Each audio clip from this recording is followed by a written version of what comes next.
Hartlik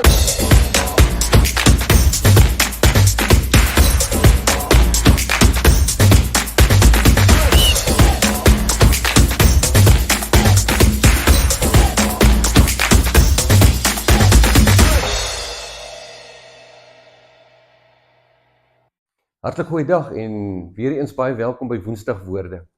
Ek wil sommer dadelik met die deur in die huis val en met u praat oor ons bazaar eerskomende Vrydag. Dit gaan inderdaad 'n gasvryheidsbazaar wees. Dit alles wat by 'n bazaar moet wees en gebeur om dit lekker te maak, gaan daar wees. As ons by die eetgoed begin, daar gaan worsrolle wees, gebak, pannekoek, potjiekos, heerlike eetgoed, daar's 'n snuffeltafel en daar gaan vir die kinders ook geleentheid wees om hulle ten volle te geniet. Daar's 'n springkasteel, daar's lekker goed vir hulle en hulle gaan dit net so geniet. Dan natuurlik sien ons ook baie uit na dit wat gebeur daar by die potjiekos-stalletjie, dis altyd lekker atmosfeer daar, kom maak gerus 'n draai daar.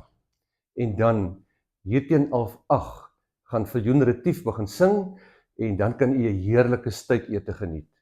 U moet tog net onthou om kaartjies te koop. Koop asseblief kaartjies by die kerkkantoor, jy sal verstaan, terwyl van die voorrade wat aangekoop moet word, wil ons graag gereed maak om almal goed te kan bedien. Ons sien so uit na die bazaar. Daar was 'n versoek ook gerig, spesifiek dat soos met vorige jare ons 'n skuifskietstalletjie sal hê en dat die skuifskietkampioen van Welgemoed weer aangewys sal word. Bring die seentjies, bring die dogtertjies. Verlede toe ek die stalletjie beman het, was dit verrassend om te sien hoeveel dogtertjies ook kom aanmeld. En daar so opgewondenheid. Een ouma het eendag vir my gesê, jy maak my beursie leeg by daai stalletjie. So, kom maak die beursie leeg daar, maar daar is ook genoeg ander stalletjies waar jy die beursie kan kom leegmaak. Kom kuier dus heerlik saam.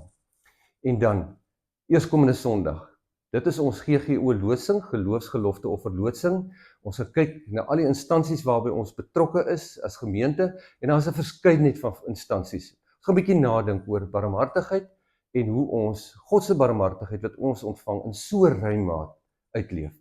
Sien u Vrydag en dan ook Sondag. Totsiens.